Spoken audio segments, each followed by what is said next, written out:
Love yourself. Be clear on how you want to be treated. Know your worth. Always. Hi everybody, welcome back to my channel. It's your girl LB. If you don't know me, today I'm coming to you guys with a segment that I've been planning and thinking about implementing into my channel, and it's all about mental health. Each topic in the series is going to be a different topic, like a different idea, a different word or something like that. Me and my mom, shout out to you, actually brainstormed some different ways because I've been telling her I really want to do a mental health Mondays, but I just wasn't getting my ideas completely together with it, and I didn't want to come half doing work. So she brought me the ideas of bringing tea, because I drink tea every morning. Here, it's a unicorn. Tea with Bree to my channel to talk about mental health topics and possibly be of service and help to the YouTube community, my subscribers, anybody that decides to watch my videos. So I'm super excited about that. So basically, the topic of today is going to be self-love. What is it? How to go about reaching it? And also I'm going to be talking about my own experiences with that. The tea for today is chamomile and lavender. I think drinking the chamomile and lavender. And what's really cute about this one is that they have ooh, this tea is hot, I'm sorry. They have little notes. Can you see? You can't read it, but it says, "He who wants a rose must respect the thorn," and each one has a different little quote. So I really like that. I want to let that cool down because it's really, really hot. But we're gonna get into the topic of self-love. I got some notes here because I researched things. But I have some notes here. This light is making it seem like nothing's on here, but I have a whole bunch of notes here, so I'll make sure I don't forget anything that I want to include. What is self-love? So the definition, if you Google self-love, is regards for one's own well-being and happiness.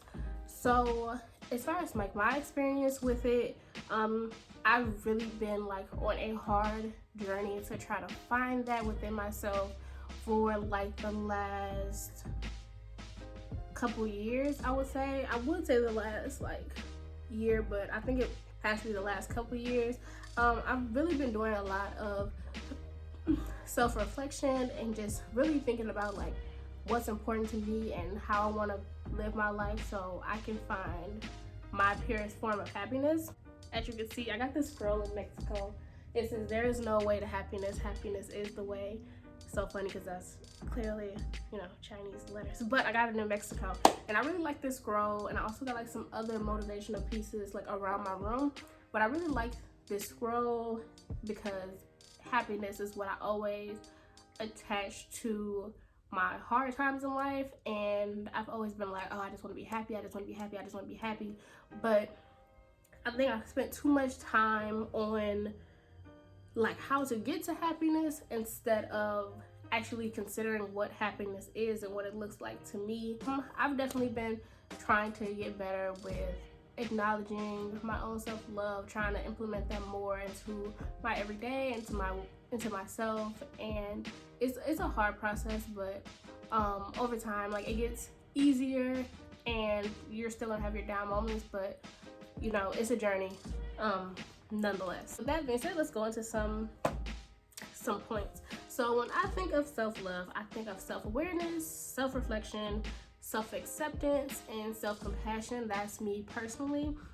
That's the 4 components I think about. So self-awareness, when I think of self-awareness, I think of me being aware of who I am, the role I play in relationships, my everyday life, even the smallest of settings, whether you're the role you play walking down the street and not running into people, or the role you play in relationships, just being able to identify that. And that's a lot of people don't really think that deeply into those type of things, but being able to identify that is really helpful when you're trying to get past something, because it's hard to like get past something if you don't really know like the role that you play in it.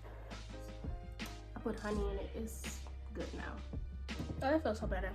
Cause my throat is like getting kind of scratchy. I think it's allergies and like the weather changing and me keeping my windows open, but tea is definitely helping. The next thing is self-reflection.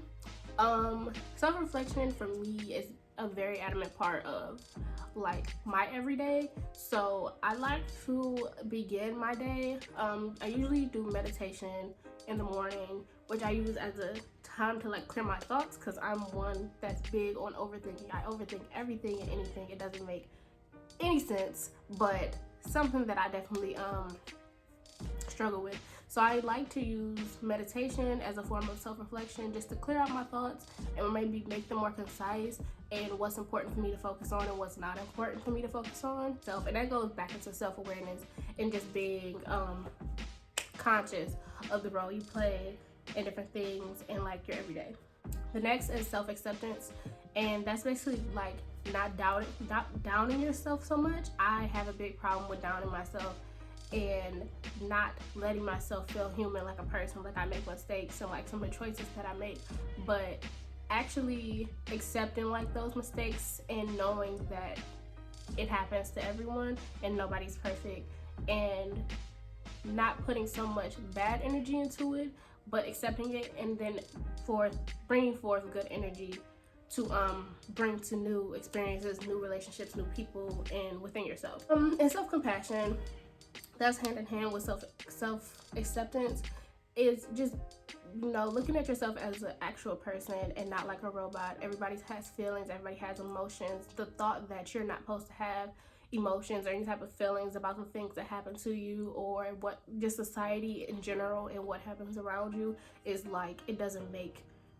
any sense whatsoever. So just being compassionate with yourself, the same that you would be compassionate with somebody that you see going through something, or being empathetic. So if anybody didn't know, like I just graduated from college and I received my bachelor's in psychology. So I'm really big on like the mind and mental health, and I'm always like trying to figure out new ways of becoming a better me and having a better level of understanding for people. So I did some research, because that's what psychology in college makes you do. And I went on Psychology Today, and I actually found an article about self-love, and they gave a 7-step prescription for how the road and like journey to get to self-love, if that makes sense. I think I've explained that well. Number 1 is become mindful. 2 is act on what you need rather than what you want, and that hit me right here, because I am so quick to know what I need and then do the opposite, just because of that in the moment feeling of what I think I want in that moment. But overall, what you need is what will help you in the long run, and I'm definitely like trying to get that together. So I know a lot of you might struggle with that like as well. Number 3 is practice good self-care. Self-care looks different for everybody.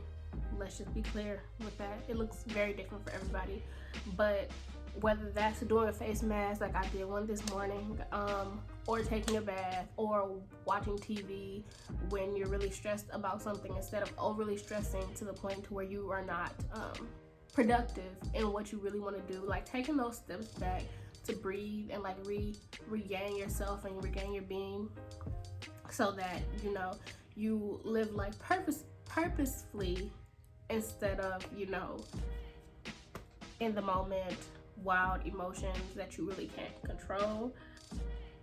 Self-care is definitely very important, and it should be implemented into your everyday like you would taking a shower or brushing your teeth, or hopefully y'all do that in quarantine. Number 4 is set boundaries. Also something I really struggle with is setting boundaries for myself, and like what I expect from people, and sticking to what I expect from people, but also what I expect from myself, because I disappoint myself a lot. I'm my biggest critic, as I'm sure a lot of people say like they're the biggest critic. I am really my biggest critic. So setting boundaries for me is like the beginning steps, but sticking to those boundaries is equally as important, because it's easy to lose track of what you're trying to do if you're not 100% into it. So make sure you set those boundaries with yourself and with other people, so then you can have meaningful relationships and a meaningful understanding of yourself. Number 5 is protect yourself. That goes back to setting boundaries. When you don't have boundaries with people or with yourself, it's easy to get hurt and go like an emotional downfall if you're not taking the proper steps to protect yourself and your heart and like what you need. Number 6, forgive yourself. So forgiveness, when you think of forgiving something or somebody, you always think about a different person, like what somebody did to you. Why should you think that you should forgive that person if you choose to at all? But a lot of people don't think, what does it look like to forgive yourself for like either the role you played or the role you didn't play. I think that I can bring that back to being compassionate with yourself, because a lot of people block stuff out, or they'll just keep putting in their head like, it's my fault, it's my fault, it's my fault, like you did this to yourself, blah blah blah. I know I do that very often, but you have to learn to forgive yourself, because as easily, or maybe not as easily as it is to forgive other people, as easy or not easy that it, or hard that it might be to forgive other people, you need to put that same energy into forgiving yourself in order to move forward from hard situations and hard circumstances and hard points in your life. And number 7 is live intentionally. So when I think of live intentionally, I think of living with a purpose, but also giving yourself room to I guess move around room for you to be okay with things not going the straight way that you think it might go. Like, yes, you should live with a goal in mind, but it's okay to not like completely have a goal, but still living your life in purpose and walking in a purpose in what will make you happy. You making you happy and finding self-love could very much be you living intentionally to get to that point. That is where I'm at.